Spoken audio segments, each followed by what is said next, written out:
Alors je suis avec Benjamin Ayot. Benjamin, on vient de terminer le concours d'attelage international de Saumur.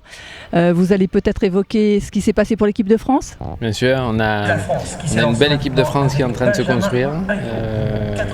Il y a des choses qui sont fragiles pour finaliser les résultats, mais en tout cas tout est là. On était premier par équipe au dressage, ce qui n'est jamais arrivé, je pense, devant la Hollande, la Hongrie,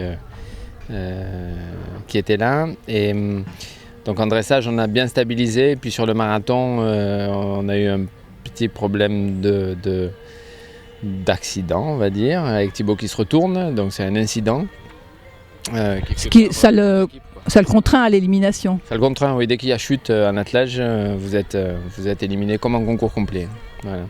Donc le résultat par équipe du coup est moins bon que ce qu'il aurait pu être. C'est avec Anthony le troisième qu'on ramène les points pour faire troisième par équipe ici à Saumur. Alors si on parle de vous, Benjamin, vous allez un petit peu nous rappeler votre palmarès ?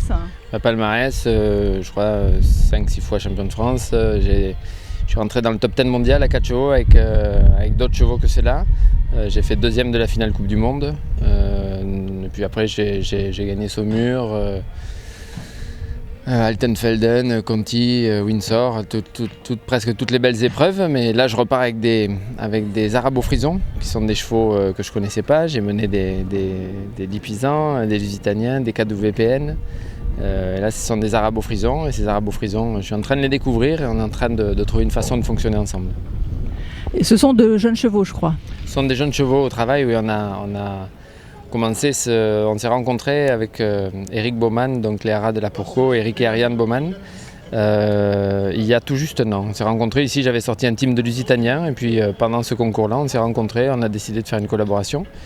Et eux ont un élevage complet avec une bonne trentaine de chevaux et un très beau lieu d'entraînement. Et donc on a décidé de monter une structure d'entraînement justement là-bas et de s'organiser justement pour pousser l'attelage à 4 dans le plus haut niveau. Alors comment s'est passé donc pour cet attelage d'Arabo-Frison, la compétition ? La compétition, on était troisième au dressage, à 60 centièmes du deuxième, donc on était presque deuxième ex aequo sur le dressage. Donc on était très contents pour cette épreuve-là. Et après je suis parti sur le marathon, j'ai joué une partition marathon assez sage, je dirais, dans l'ensemble. Je fais un tombant, donc la voiture dérape, je touche une balle, hop, c'est deux points posés. J'ouvre une trajectoire parce que sinon je contrains un peu trop les chevaux, j'ouvre une trajectoire, je laisse encore une petite dizaine de secondes. Mais ce qui m'a coûté très cher, c'est dans le dernier obstacle, je fais vraiment, ça reste des jeunes chevaux, et je suis allé dans une optionnelle un peu de chevaux plus confirmés, avec peut-être un peu trop de confiance et un peu de fatigue. Et là, vous perdez... Là, j'ai perdu au moins 5-6 points, donc là, ça nous a fait beaucoup reculer, sinon on serait sur le podium. Et la maniabilité ? Maniabilité, je suis dans le temps, c'était vraiment mon objectif, c'était de trouver le rythme. J'avais du mal à trouver le tempo en maniabilité avec ces chevaux-là, et là, on a trouvé le tempo, on est dans le temps. Mais du coup, dans ce tempo-là, je manque encore des petites erreurs de précision. Il y a des réglages à trouver après le marathon, surtout parce que j'ai pas encore beaucoup de recul sur ces chevaux-là en concours. Et donc 2 balles. Donc je fais deux fautes. Ouais, on est à 6 points sur la manière. Bon. L'objectif de cette saison, Benjamin ? Objectif, on a les championnats d'Europe au mois d'août à Göteborg. Et donc c'est vraiment notre ligne de mire, c'est ça. Et puis c'est après une qualification dans le top 10 pour courir la Coupe du Monde Indoor l'hiver prochain.